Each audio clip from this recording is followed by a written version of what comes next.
it's Evelyn here. Welcome back to the channel. It's officially spooky season.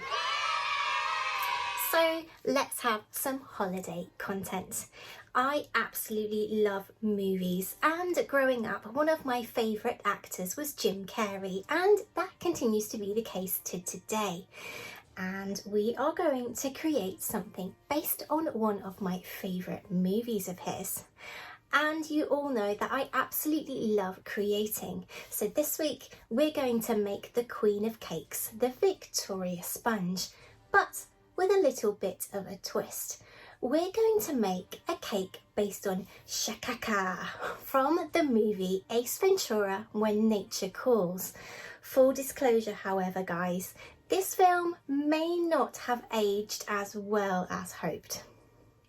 So watch with care.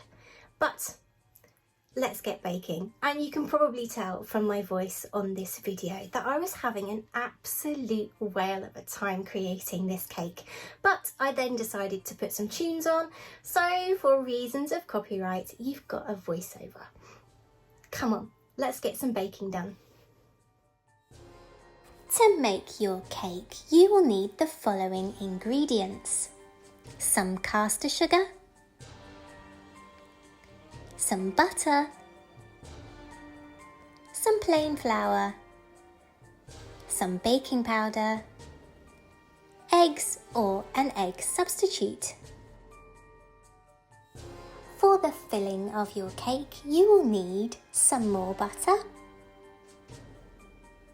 some icing sugar, and your chosen jam or conserve. I've chosen strawberry. All the amounts for today's recipe can be found in the description box below. In terms of the flour you use, I am using a gluten-based flour today, but this is just because I know that my husband is going to eat this. He refuses to eat anything that's gluten-free. However, you can use the exact same recipe with gluten-free flour using the exact same amounts. You could also decide to do an egg alternative rather than egg to make this a completely vegan cake. To do so, just follow the instructions for the egg substitute that you are using.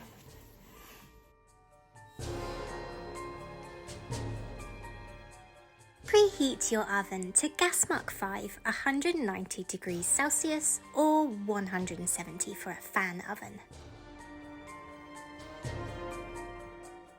Weigh your butter.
And to your butter, add your caster sugar.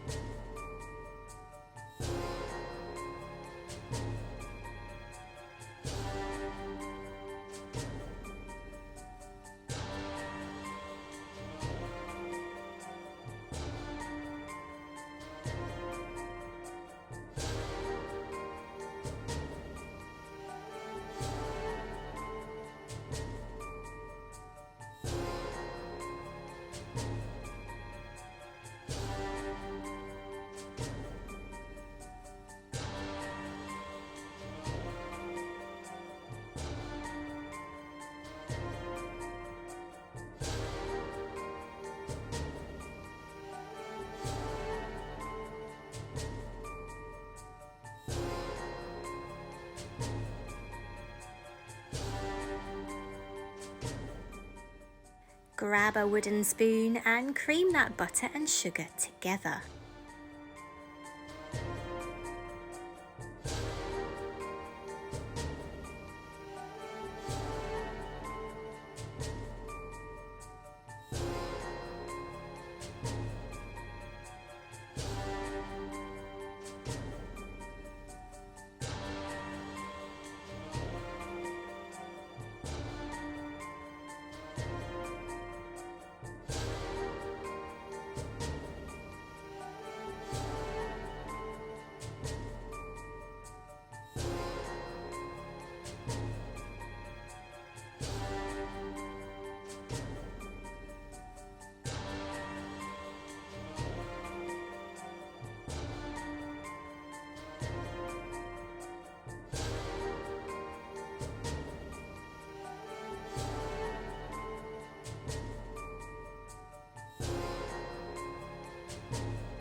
And while you have that butter around, grease 2 8-inch sandwich tins like this.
After many hours beating that butter and sugar into submission, it should look a little something like this.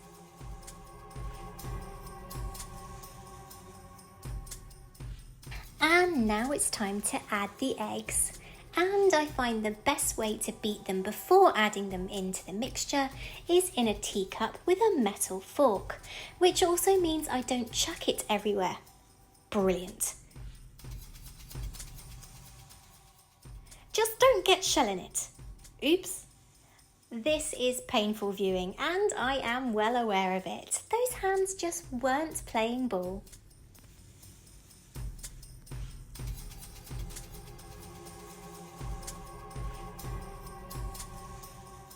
Gradually add those beaten eggs to the creamed butter and sugar until they're all combined.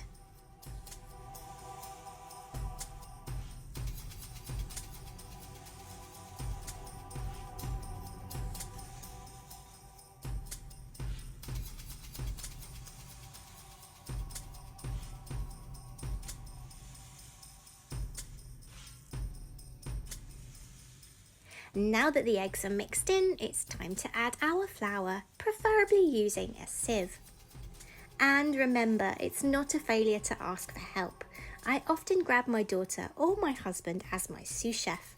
I was having a pretty good day when I made this, even though my hands just did not want to cooperate at times.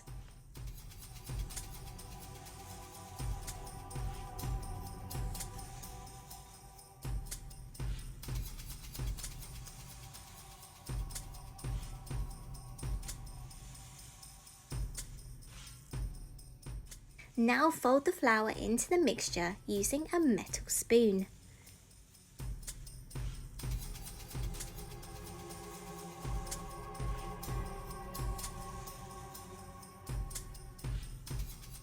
Then add your baking powder.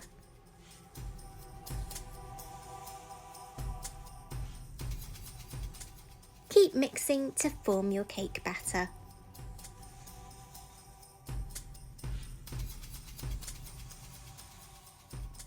taking that batter, divide it evenly between your 2 cake tins.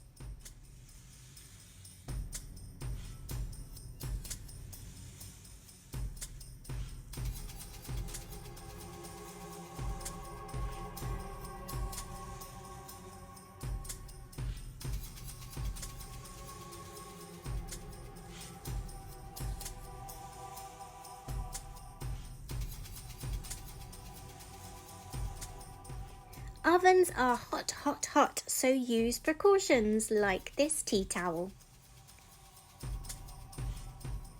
Place your cakes into your preheated oven and cook for 20 to 25 minutes until risen and golden brown.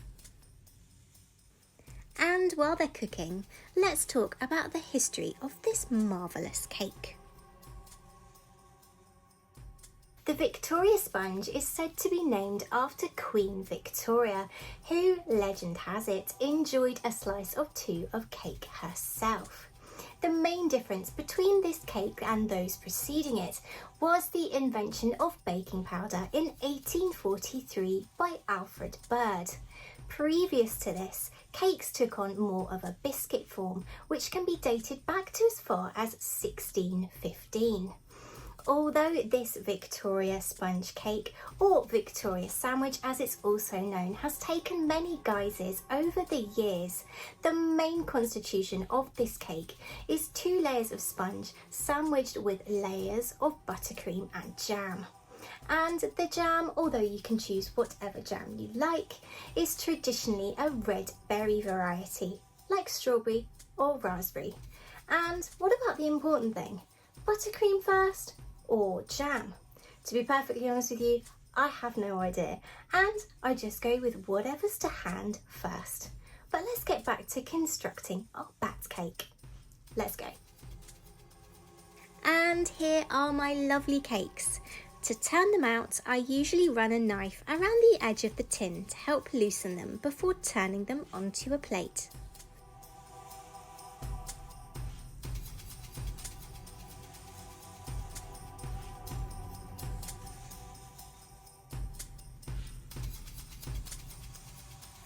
Ta-da!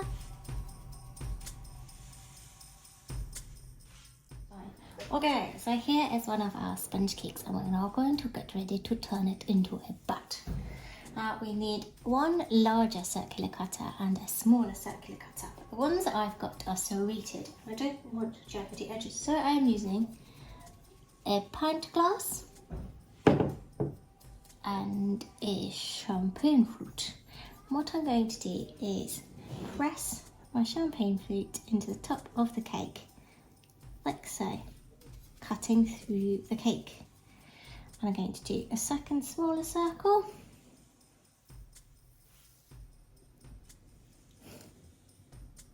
And then the last one is going to be using my bigger glass. And you don't need to worry too much about this piece going wonky, but make sure that the glass is lined up with the edge of your cake, and you'll see why in a second.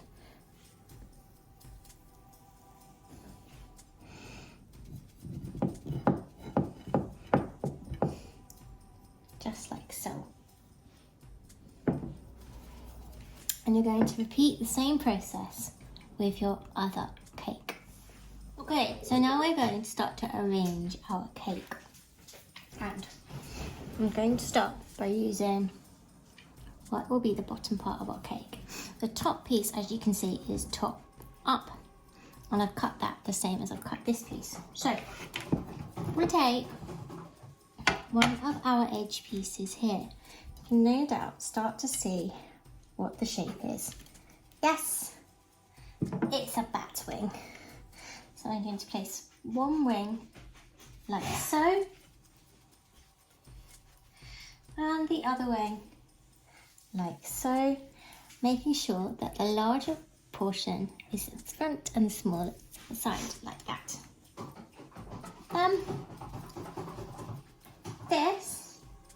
The larger circle is our bat's body, and then the whole top circle is our bat's head.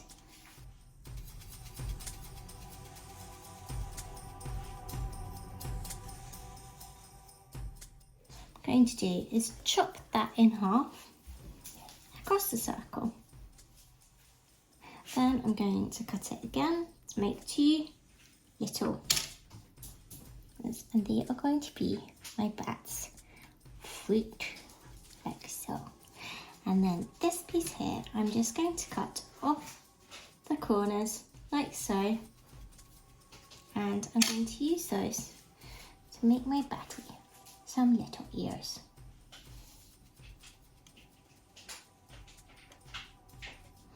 Don't worry too much if it doesn't stand up at the moment, because you can use some buttercream to make his ears stand up. This piece, yes, you guessed it, you get to knot on it.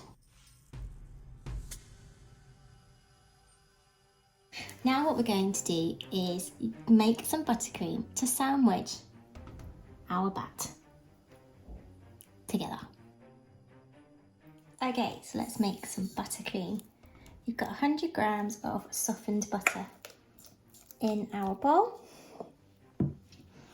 and to that we're going to add between 140 and 150 grams of icing sugar, and we're going to sift it because that makes the process much easier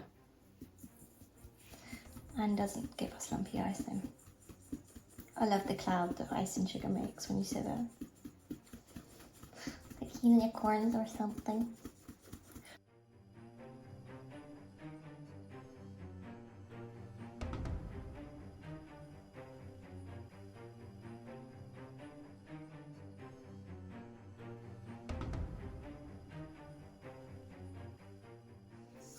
And here is the finished buttercream, and it's absolutely delicious. And I'm going to use this, a layer of this and a layer of jam, to sandwich the layers of my bat's body, head and wings. And then I'm going to dust some icing sugar all over the top to create the effect of the albino bat from the movie. And then it's time for the reveal.